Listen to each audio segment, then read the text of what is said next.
Thank you all so much for coming out here tonight. My name is Jenny and I'm on the events team here at Books Are Magic. We're just going to go through some quick housekeeping before we get started. First, we'll be doing a hand-raised Q&A towards the end of the event, so start thinking of questions throughout the night and just raise your hand when the time comes. Anne or Hannah will repeat your questions into their mic just to ensure that live stream viewers can hear as well. And then after the talk, Helen will be signing and personalizing books at that little cubby next to the register. You can't quite see it now, but it is there, and we got it sorted. And then if you're joining us virtually from the YouTube live stream, we'd love to encourage you to buy a copy of Kiss Me in the Coral Lounge online using the link in the live stream description. And alrighty, I'm excited to introduce Helen, Anne, and Hannah, who are here to discuss Helen's newest book, Kiss Me in the Coral Lounge. In Kiss Me in the Coral Lounge, Helen paints a portrait of true romance for our times in these surprising, sexy, and hilariously frank essays about love, marriage, and her first kiss. The Coral Lounge, a room in Helen's apartment, is painted such an exuberant shade, as seen right there. And here, look, they even got glass in the attention to detail. Local independent bookstore. And it's painted in such an exuberant color that a peeping Tom even left a sticky note asking what shade it was. All parties occur in this room, and when the pandemic shuts down the city, the Coral Lounge becomes a place of binge-watching TV, refuge, doting on spoiled cats, and discovering that 20 years into her marriage, her husband still makes her heart pitter-patter. Helen is the author of Bring Your Baggage and Don't Pack Light, Southern Lady Code, American Housewife, and Eating the Cheshire Cat. Raised in Alabama, she now lives with her husband in New York City. And as I mentioned a moment ago, Anne and Hannah are here to discuss Kiss Me in the Coral Lounge. Anne is the author of several novels, including Hello Beautiful, which was published this year, and Dear Edward, which was recently released as an Apple Plus TV series. Hannah is the author of the best-selling novel The Good Thief, which won the Center for Fiction's first novel prize, and the story collection Animal Crackers. Her latest novel, The 12 Lives of Samuel Hawley, is a national bestseller. Okay, so without further delay, everyone please give a very warm welcome to Helen, Anne, and Hannah. So Helen's going to read, but before that, I need to do a little video thing. So you tell them what you want them to do. I want everybody to blow me. Blow me a dinosaur kiss. On 3. 1, 2, 3. Wow! That was beautiful. That's good. That's for the gram. Yeah. The gram, as the kids call it. Oh, it's so nice. Look. That's wonderful. Great job, everyone. All right, now you get to hear something awesome. Yes. Okay, can I read it? Yes. Okay. All right, so a lot of people in this room appear in this story. So if you appear in the story and have the nerve to raise your hand, please do so. We won't tell the camera is not on you. Do I need the microphone? No. Good. Okay. Unless it's good for... It's better for me to hold. It's better for me to hold. Okay. This is called What's in the Box. On a Sunday morning in New York City, my husband stopped short on the sidewalk and said, "Oh my God, I cannot believe I didn't tell you what happened on my walk with Rich last night." My husband takes nightly walks with our friend Rich, who manages a bunch of buildings in Manhattan. So he is always getting a call about something that's gone wrong. Somebody's electricity is out. There's a smell coming from an apartment, and that smell ain't brisket. So more often than not, on their walks, Rich stops in an apartment to fix what needs fixing. Usually, when my husband gets home, I ask him, "Anything to report?" "No, nothing." "Nothing?" "No, nothing. I'm sorry." My husband hates to disappoint me. The man knows I love gossip. But this time, he had something. He said, "You're going to be so happy when I tell you this, Helen. You're going to love me so much." Oh, I clutched my hands to my chest. You know how cheerleaders go, "Ready? Okay." My husband said, "Rich and I stopped by this building that some people bought before the pandemic and never moved into it, so it's completely abandoned." We go in, and when I say the dark, it was completely dark. I mean, it's dark outside, and it's dark inside, and there's no power, and I'm waiting for my eyes to adjust, and I feel cobwebs, and I see shadows, and I'm making out shapes, and I'm thinking, there could be people squatting in here. Or ghosts, I said. I thought of that, he said. The whole thing was straight out of a horror movie, especially when Rich says to me, I gotta go to the basement. Do you want to come with me? I gasped the kind of gasp that leaves your face looking like a cornhole board. And I'm telling you, Helen, says my husband, you are going to be so proud of me. I heard your voice in my head when I said, no, thank you. Good job, I said. Did you wait on the stoop? No, I backed into a corner so nothing could sneak up on me. I kept waiting for some figure to step out from behind the door. And then 5 minutes passed with Rich in the basement. And then 10 minutes passed with Rich in the basement. And then I work up the nerve to walk over to the basement and yell downstairs, Rich, are you okay? Yep, he says, be right up. And he comes out of the basement holding a shoebox. And I ask him, what's in the box? And Rich says, guess. So I guess, feces. And Rich shakes his head and says, nope, guess again. But we are still in this house and all I want to do is get out of there. So I say, just tell me. And Rich says, I'll show you outside. And when I saw it, I couldn't believe it.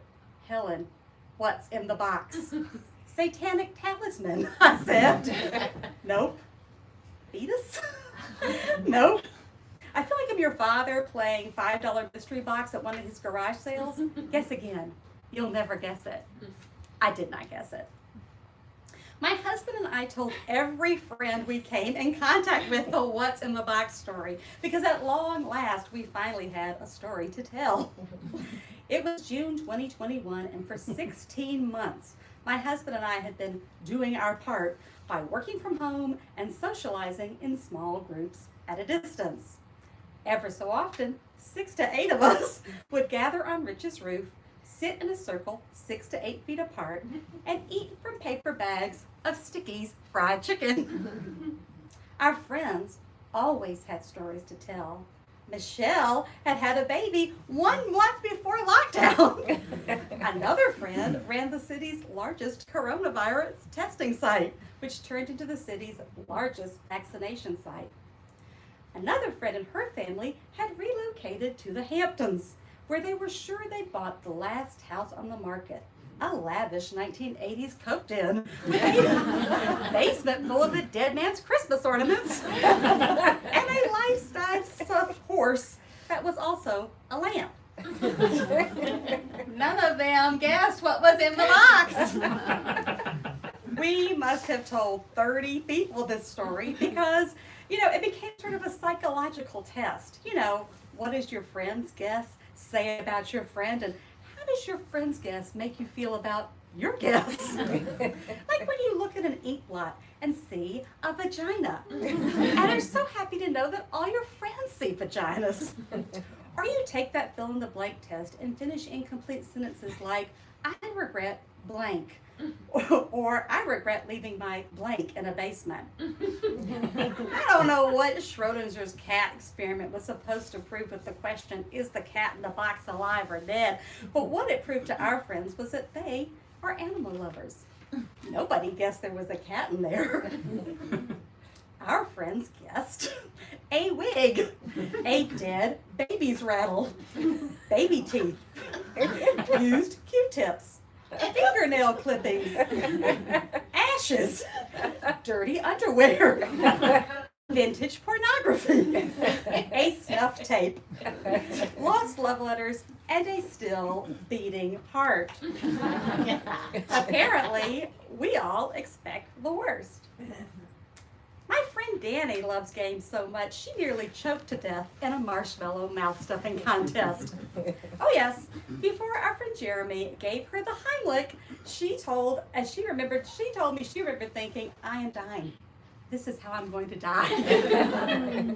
Death by Chubby Bunny. And I'm kind of okay with it. At least I'll die doing something I love. When the marshmallow flew out of her mouth, the first thing she said was, I won. Danny had the sense to ask me, was the item in the box to begin with, or did Rich find it and put it in the box to transport it? I said it was outside the box, and he put it in the box to transport it. Does that matter? Yeah. All this time, we've been telling it wrong. Still, Danny did not guess it. A week or so later, I ran into Rich and his wife, Susan, on the street. I said to Susan, can you believe what they found in the box? Susan did not know what I was talking about. I said to Rich, you didn't tell her the what's in the box story? Rich did not know what I was talking about. I started to tell them the story. The abandoned building, the basement, the box. And even though Rich is the main character, the hero of this hero's journey, there was no recognition on his face about what I was saying. Susan was rapt. I was flabbergasted. I listed friends' answers. Susan guessed, mice? No. A rat? No. And still, Rich had no idea what I was talking about. And I thought, did my husband make up an elaborate lie to keep something even more sinister from me? And I said to Rich, how is this not ringing any bells? Oh, right, Rich nodded. Gigantic dildo. Susan squealed. I screamed, Rich, how do you not remember that? Rich says, well, I have found dead bodies. The first thing friends wanted to know after they found out that there was a gigantic dildo in the box was it Rich's? As if he'd been running some kind of underground sex ring and left it behind like a toothbrush at Motel 6. The second question friends asked was, what did Rich do with it? Answer, he threw it away in a city trash can.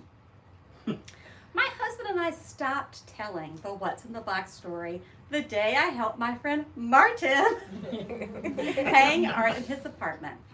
Holding up his mother's oil painting of a slice of chocolate cream pie, I told Martin about the abandoned building, the basement, the box. This time made sure to mention that Rich spotted the item lying on the cold concrete floor and put it in the box to transport it because he didn't want to carry it with his bare hands. Without missing a beat, Martin said, was it a dildo? Ding, ding, ding! Judge's ruling, acceptable. I qualified. The correct answer is gigantic dildo. Martin said, is there any other kind? I couldn't wait until I got home to tell my husband that somebody had finally guessed right. So I texted him, dildo. My husband texted, no way, first guest. The best games always end with the winner. Martin officially won what's in the box. So now it's over. Or is it? I'm the one who married a man who knew how happy this story would make me, who knew I'd appreciate it more than anyone and share it with everyone. I'm the one who got lucky. So I think the winner is me.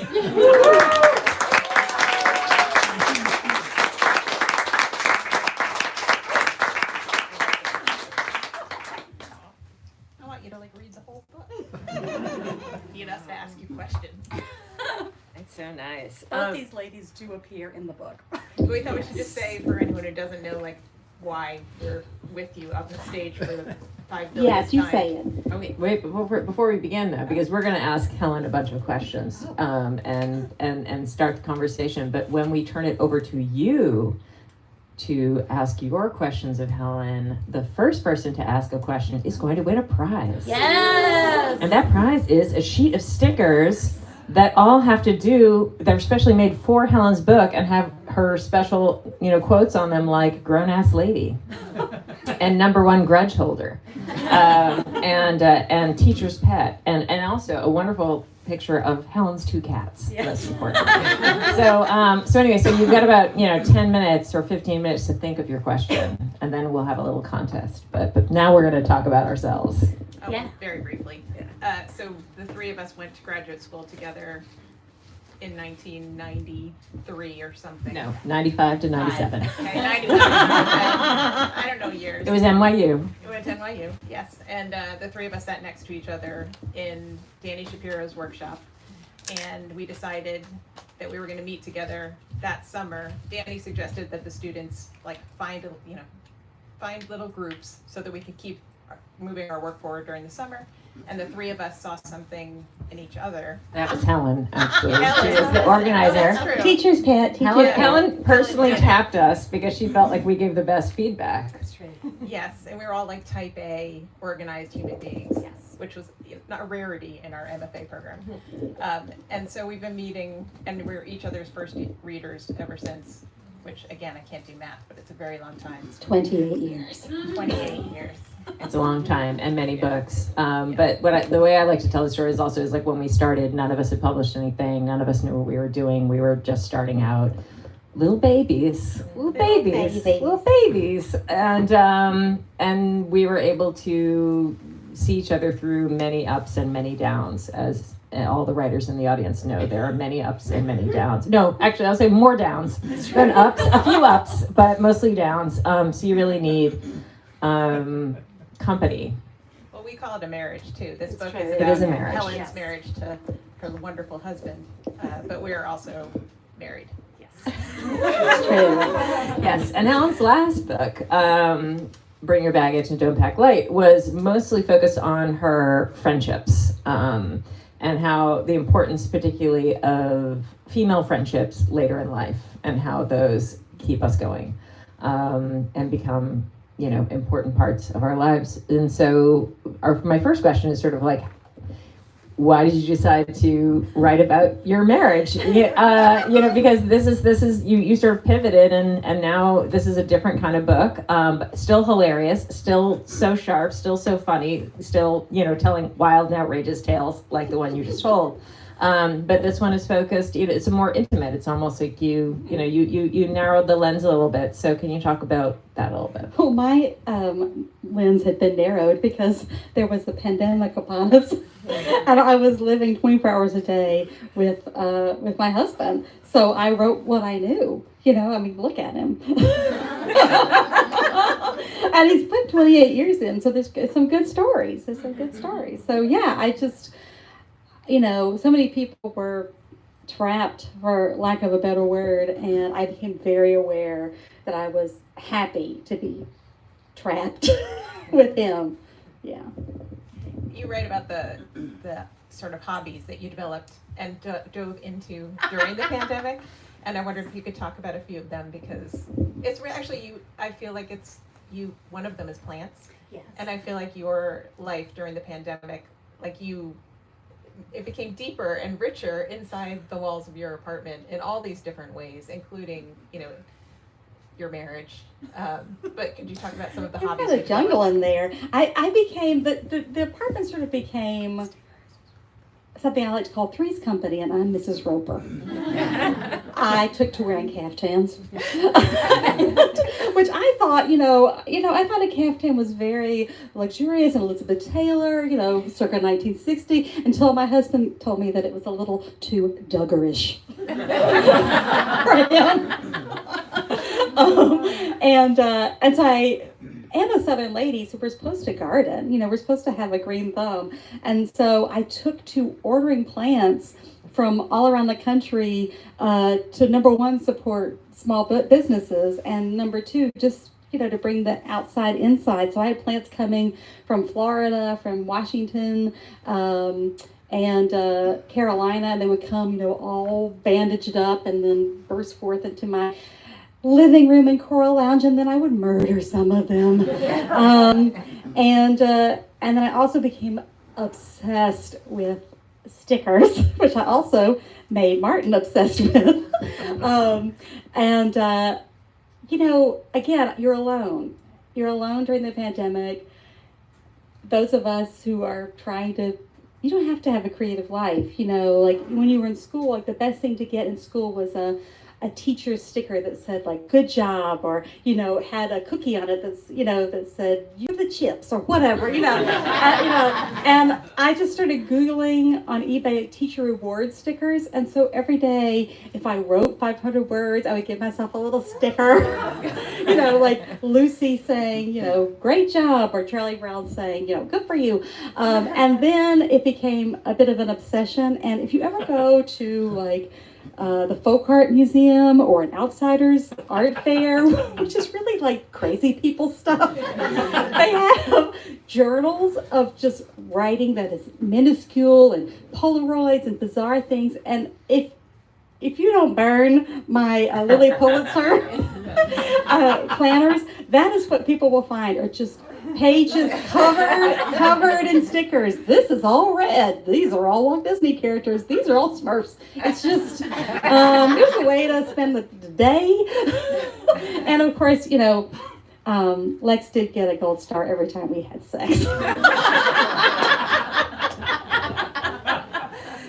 I think it's really beautiful. It's like this really, this is a very unique and Helen way of creating affirmations, for yourself. And I think that's something like, as we were all trying to make it through those dark times, Zooming with you and seeing your stickers and talking to you about this, it was great.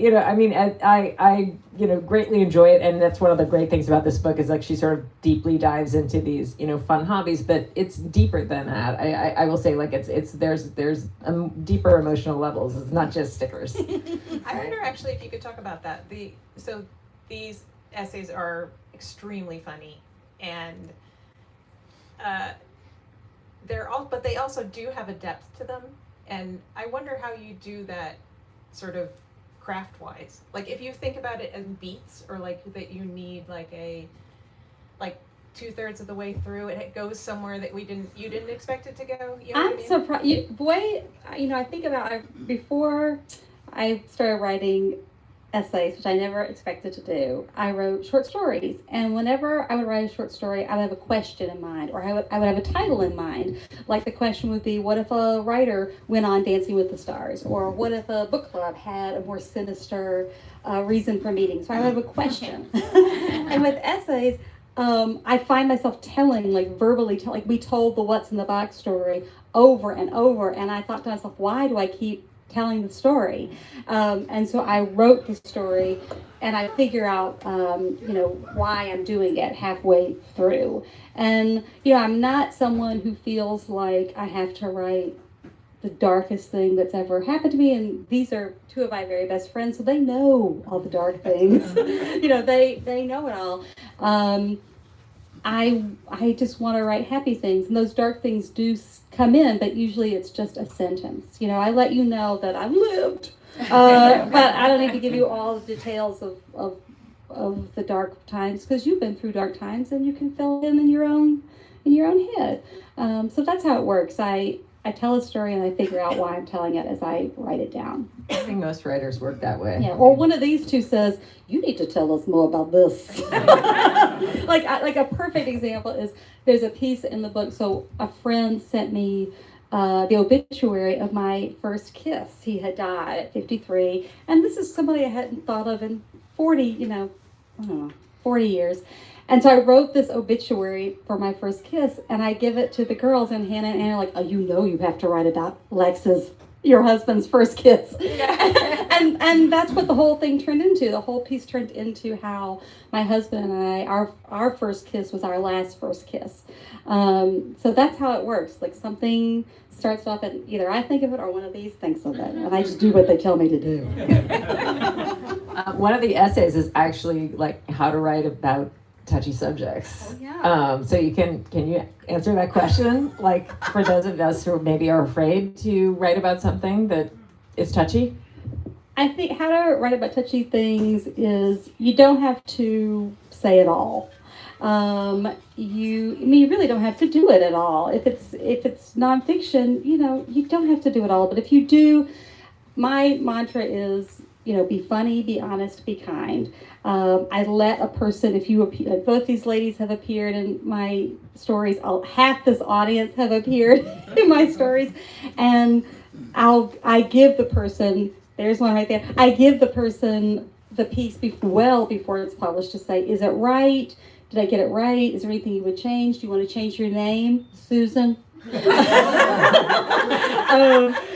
do you want me to cut it? And I have completely cut people out if they're not comfortable, because there's plenty of stories to tell. And like I said earlier, sometimes that dark subject has to come out to make the story genuine. Like there are a few dark things that come out in the sticker story, and I'm going to read about stickers. And there's some dark things that come out, but it's really like a sentence or two, and I get it in there. Which story or which essay did you struggle the most with to figure it out? Like which one took the most goes in them? God, these came really easy. What do you think? I struggled. Y'all watched it. What do you think? I think the sleepover one comes Yes, to that's mind. exactly right. See, they're exactly right.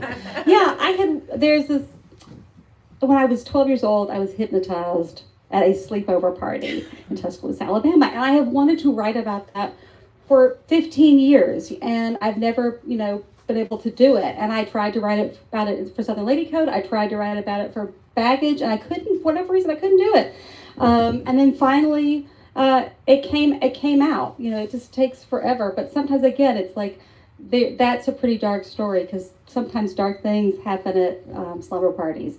And sometimes you just have to keep trying, and it'll work its way out like a splinter, I guess. I could tell that you didn't know when you. I was like, but that's so interesting. Like to watch you do it, and also then to read it and be like, oh, it really went somewhere that I wouldn't have anticipated either. But it's exactly right. Me either. But also how, like, what ends up happening in that, as all the essays, they, go back to the marriage and go back to, your current life. It's like how experiences like that, affect us now. Like the fact that you always want to pop the lock button, right? On the bedroom door. For the longest time, we've been married together 28 years. We've been married 22 years, and we sleep in the same bed. And so whenever we would go to bed, my husband's usually the second one in, and I say, did you lock the door?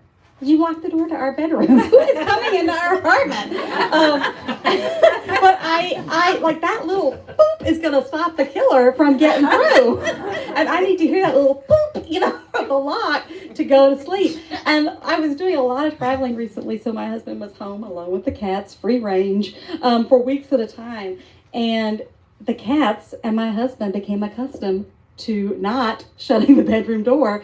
And so for the past several months, we have slept with the bedroom door open. And I tell you, I wake up and is somebody there? And I always expect there's somebody going to be at the foot of the bed. There's somebody going to peer around the door in the kitchen. I expect it every single time. When he comes home, even when he comes home, the rule is he has to say hello, because I will say, Lex, is it you? And I realized, well, no burglar is going to say, yes, no, it's not. So now when he comes home and he doesn't say anything, I just yell, I've got a gun. He said, it's me. I do that now. I've got a gun. I don't. Since you won't let me have one. Since you brought up your cats.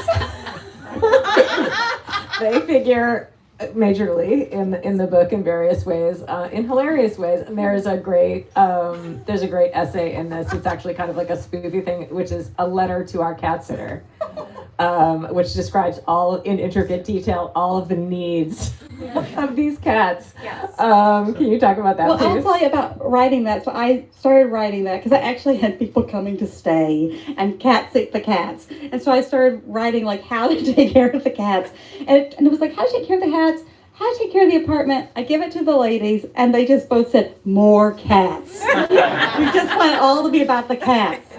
And so 12 pages later, it was all about the cats. Because the cats, they've been there 17 years. They're quite personalities, big personalities. Yes. It's nice nice actually, because you were saying that a lot of the essays start because you're like, I have to tell you this to various friends about whatever story. And when you mentioned like the cat one, I'm like, tell the part about, there's some part about like how Big Boy acts when something about his food, and like he'll do an old man like cough or something, and I'm like, Well, the big thing is that for quite a while, whenever my husband would sneeze, Big Boy would run, and I knew it was going to happen, so I would yell, "Kick his ass, Big Boy!" Because Big Boy would run to my husband, climb the back of the tree, and swat him across the face.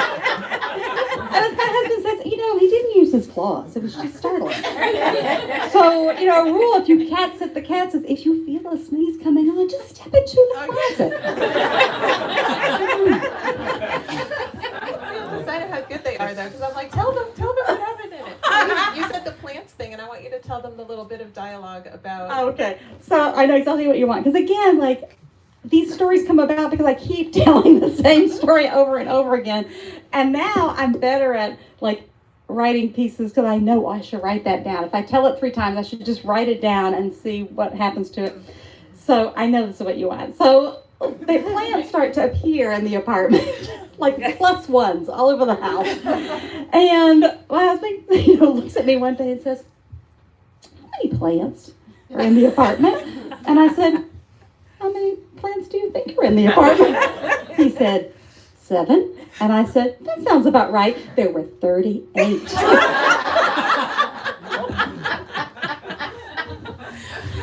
funny. But I'll tell you, I will say, so my friend Megan Abbott, the fabulous writer, Beware the Woman, is part of my puzzle posse. And the whole piece started because we were finally having puzzle posse again after the pandemic had lifted up. And the puzzle posse is a group of women that come into my house and work a 500-piece puzzle in about 2 hours. They come into the house, you're like, it's a jungle in here. What is happening? But, like, you never know, like, what's going to stay in a piece and what's going to not stay in a piece. And so I will just write and write and write, and then they will say cut things, or my editor will say cut things, or my husband will say cut things. I'm like, fine, I'll cut things. But there was one thing I kind of wish had stayed in, which was, like, a huge 3-paragraph chunk about Richard Benjamin and how, Richard Benjamin is in all these 70s movies, Diary of a Mad Housewife, what's the other one? Goodbye Columbus. Goodbye Columbus, and these are these 70s houses that are just filled with plants and how that's what it looked like. But we decided that not everyone would get the reference. I think we're almost at opening to questions time. So we're gonna have a little contest. Helen will be the judge, and I'll do 1, 2, 3. So get your hands ready. And remember, winner gets stickers. So 1, 2, 3. There it is. Thank you. What is your question? My question is, was there anything that Lex said, this is off the table? You think if there's anything my husband said, don't write about, I could say it here? I know, that's what I was hoping we took you. I know. I have to say no. No, not at all. No, there was one thing. Well, I can't remember what piece it was about. Maybe it was about, but I said I have dreams about Ricky Ricardo, and he didn't care for that. So I do have dreams about Ricky Ricardo.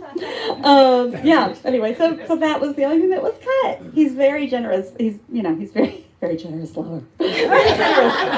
Other questions? Yes. I'm kind of curious how many stars Lex achieved. Oh, that's a good question. That was one. I have to repeat the question for our video audience. The question is, how many stars did Lex achieve? So Lex gets a gold star in my Lily Pulitzer, which is not a euphemism. Whenever we have sex, let's just say there's a whole constellation up there. So thank you, Lex. Other questions? Boy, these are just yes. There are so many books about unhappy marriages and so few about happy ones, and I'm so glad for this for so many reasons, but also that. But were there any happy marriage books or movies that you thought about while you're writing that? Because it's hard to do. That's a good question. The Oh, we're question, gonna, repeat the question, or you want to repeat the I'll question? repeat it. Were there any happy marriage books or things that you like seeing that inspired you? And for sure, I love David Sedaris, and I love that he writes about his long-term partner Hugh. And so, even in, I think it was Southern Lady Code, I said Lex is my Hugh, and I never used Lex's name in the book. I just say my husband, but I love how Sedaris writes about Hugh, and that's how I tried to write about Lex. Agreed. Other questions? Yes.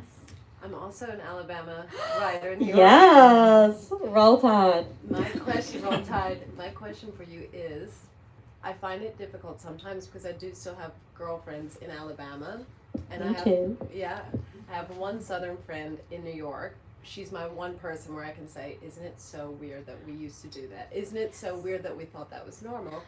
But then when I go home, I find that they don't see it like that. Like, it's still normal for them. So with Southern Lady Code, how did your Southern readers respond to that? I find it hard to write about my experiences without offending people I don't want to offend. Well, so the question is, how does my Southern readership respond to the books? You know, are they offended? And so far, if they are offended, they haven't told me about it. Because again, I really, my mantra is be funny, be honest, be kind. You know, I'm not here to insult anyone. I'm not here to insult myself. I'm really proud of coming from the South. But you know, you write about things like the things that went on at the slumber parties in Tuscaloosa, Alabama, or my father in 1983 faking his death with a loaded gun at my 13th birthday party in Tuscaloosa, Alabama. You know, like these things were very normal. Nobody, Best story ever. nobody calls the the story. police. We were like, you have to write about that. That's true. The girls do tell me things like, and anyway, but so I just try to be kind about it, you know, because I'm not making fun of it, you know, and I'm still proud to have that little Southern lady in me, you know. Keep that. I hear that accent. Keep it. It's cheaper than Botox. Yes. It's good. Like, again, these women have known me for 28 years. So sometimes they'll say, haven't you already written that story? And I'm like, no, we just said, you just know the story. Or you should write this. And I really, whatever they tell me to do, I just do it. Yeah. And sometimes they wind up in the stories. Other questions? If not, we have more. Yeah, we can do it. One of my questions is actually, one of the pieces you talk about is we are not that couple. So, and I feel like that's something about a marriage, you know, that's been around for a little while. Like, you know, when you're first in a relationship, you know, you're trying all these new things and you're trying to figure out who you are, not just as individuals, but who you are as two people together. And so what I love about that essay, it's like, it's a matured, you know, complex, like, you know, but also like getting to know yourself as, you know, a pair. Can you talk a little bit about that? You get to know what kind of couple you are as you are married for a long time. Like, for example, we are not Ann and Dan, who are vegetarians. Whenever Ann comes to my house, I just serve her hot cheese. I eat fish, and Helen thinks I'm a vegetarian. I do. And so, you know, we're not, you know, I'm trying to think of other couples in the room, but, you know, you watch other people do things and you think, well, I'm not the couple that's going to run a marathon together. You know, I'm not a couple, my sister and her husband are going to canoe across Hawaii. You know, we have never been in a canoe. You know, it's that sort of thing. You just get to know by doing these things. And you try things, like we took a tennis lesson. And after 2 tennis lessons, we decided we were not a couple who played tennis. You know, we took swing dancing lessons in the 90s. And, you know, we are beginner swing dancers. We don't need to flip it up. You know, we'll just rock step. That'll be fine. Yeah, so the more you you got to keep trying to find out, you know, what kind of couple you're not. To find out what kind of couple you are. Can you talk about holding grudges? Yes. It's one of my favorite things about you. Yes. And I love the piece in the book. I will hold a grudge for you. I will hold a grudge for you. Like, again, I I can list the grudges I hold for these two women for people who have done them wrong. They may have forgotten what that person did, but I remember. There's a moment in the book where, again, there's a line where my friend says, Anne holds 3 grudges for our friend Stacy. And I said, what are they? And she could only remember 2. But she knows there are 3. There's this moment, you come to understand like what kind of couple you are and how your partner changes you for the better. My husband has definitely changed me for the better. He's a very forgiving person. He does not hold a grudge. He does not believe in like what comes around goes around, or the universe or anything like that. But me, I will sink my teeth into a grudge. If someone did you wrong, I will remember it, and I will meet that person and say, oh, we've met. Which means I remember you because you were horrible to her, but you didn't remember me because you were horrible to everyone. But there was a moment where, someone did my husband wrong, and I was fuming. I was enraged, and I, held that grudge. And Lex one day looks at me and says, Helen, your anger isn't helping me. I'm like, what? That's how I show love. What?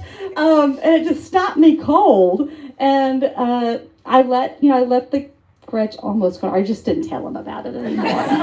But it changes. The person changes you for the better. But yeah, I will hold a grudge. Yeah, I have a trophy and everything. It's really nice because it's sort of like it's a wonderful thing when someone else holds a grudge so that you don't have to. Yeah. So it's like it's almost like because sometimes it's those bad feelings become bad for the person or toxic for the person who's involved in the wrongdoing. Like holding a grudge is like drinking poison and expecting the other person to die, but not for a friend. It's just like holding her purse. I mean, the number of times we've gone places and I'm like, remind me why we hate her. Yeah, she does do that. Yeah. I do that. It's the ultimate loyalty, really. It's really, really excellent. Let's see, what else is on my list here? Oh yeah, okay, so contract for a happy marriage. I want to go back to the idea of actually, we live in very dark times, extremely dark times, and everybody's going through it. Everybody's going through it in various ways. And so to actually have a book that is about finding happiness and actually finding joy, particularly as you were both going through such a dark time. And the last essay is a contract for a happy marriage. And I love this idea of like creating a contract, between two people, and almost maybe renegotiating that contract at various times. Like, that worked for us when we were 25. It doesn't work for us when we're 45. Can you talk a little bit about, I love that piece. It's really fun. It feels like, very tongue-in-cheek, light-hearted because it's written in contract language, but it actually gets very deep. It's in the New Yorker right now online. Yeah, I was just gonna That say too, yes. This New Yorker author. You should also watch the Today Show video.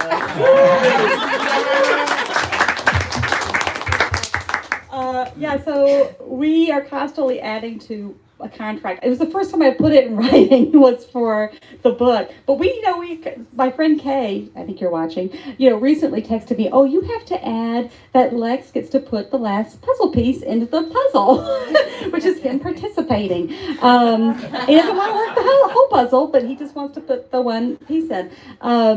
It's just this way of living together, and it's silly things like, all right, if I'm going to watch a show about housewives or haunted housewives or, then I'll rub his feet the whole time. And, things like that. Just silly things like that. Sounds like you agree not to scream when he enters the room. Yes, I have made the agreement not to scream like I'm going down a roller coaster when he just walks into the room. He won't wear a bell. So compromise. And now I just say, did you notice I didn't scream?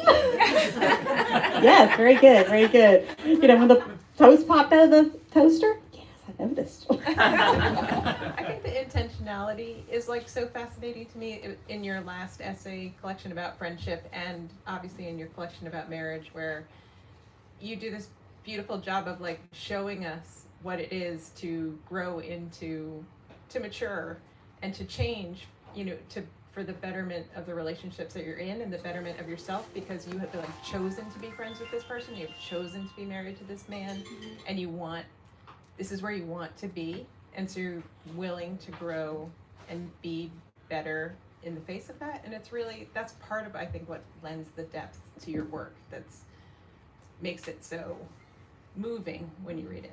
Well, it makes me sad because I'm sitting on stage with a very important choice I made 20-something years ago.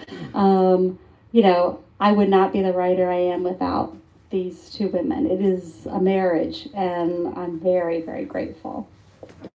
You can applaud.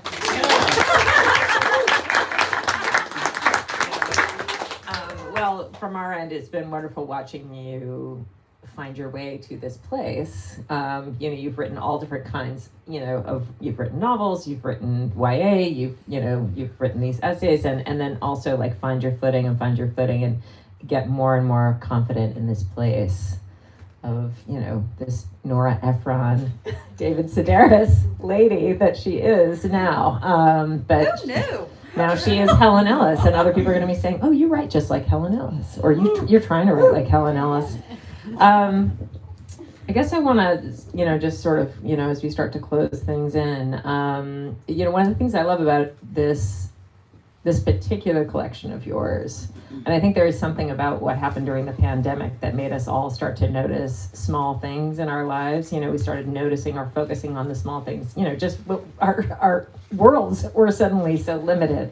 But there's what you did was sort of translate that to the small things of everyday life, and particularly the small things to relationships like a marriage, and how it's not the big things, it's actually the everyday small things that become so important. Can you talk a little bit about that? Just did a good job. There's this, especially these days with Instagram and social media, there's this expectation that you have to put everything out there, and how many forest fires have been started by gender reveals and things like that. And for me, the most romantic thing is my privacy and our privacy. There's plenty of good juicy stuff in the book, but the majority of our life we live a very quiet insular life, which I find very rewarding. Again, I had a friend from Florida visiting, and she came on a night where there was a puzzle posse, and she comes to the apartment. She goes, "It's a Friday night in Manhattan, and you 4 women are sitting around working a puzzle?" We're like, "Yes, this is what we wanted. Yes, it's a good time." And but it's small. It's these small things that bring me such joy. It's him. My husband brings me coffee every morning. Secrets to a happy marriage. That's right. Really, coffee every morning. God damn it, he scoops the cat litter more than I do, and that is romantic. And I'm very, very grateful. I'm very, very grateful to have him. Well, we are all very grateful for you. And we're also very grateful to Bookstore Magic for having us here tonight. One of my absolute favorite bookstores. Please buy your books. Buy Helen's book here Buy these tonight. ladies' books. Buy our books, but buy some books. There are so many gorgeous books here. What have you read recently that you love? Just to throw that out there. Gosh. You've been on a streak, Anne. What Yeah. I've been reading so much lately. I listen to a book and read a book at the same time. Yeah. So right now I'm listening to Babel. I don't know how you yeah. say it, by Yellowface. well, not Yeah. yet. But R.F. the Kuang, author. too. Yes, R.F. Kuang. Thank And you. I'm reading Duncton Wood, which is a really old novel set about moles in England. I'm gonna plug a collection called The Last Vanishing Man by Matthew Cheney, and I'm actually doing an event with him tomorrow night at Powerhouse, and it is being published by Third Man Books. So that is the publishing arm of Jack White's Third Man Records. So they've recently started publishing books, and this is one of their first fiction forays. So I'm always into supporting small presses.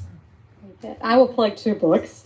I will plug my editor has a book, Pineapple Street by Jenny Jackson, and Megan Abbott has a book, Beware the Woman, which really made my mouth hang open on public transportation at one point. So thank you for that. I think that's it for housekeeping. Thank you all for who logged in and are watching, and thank you all for coming tonight. This was wonderful, and thank you again, Helen. Helen's gonna sign books. She is going to sign books in the back. Kiss me in the Coral Lounge.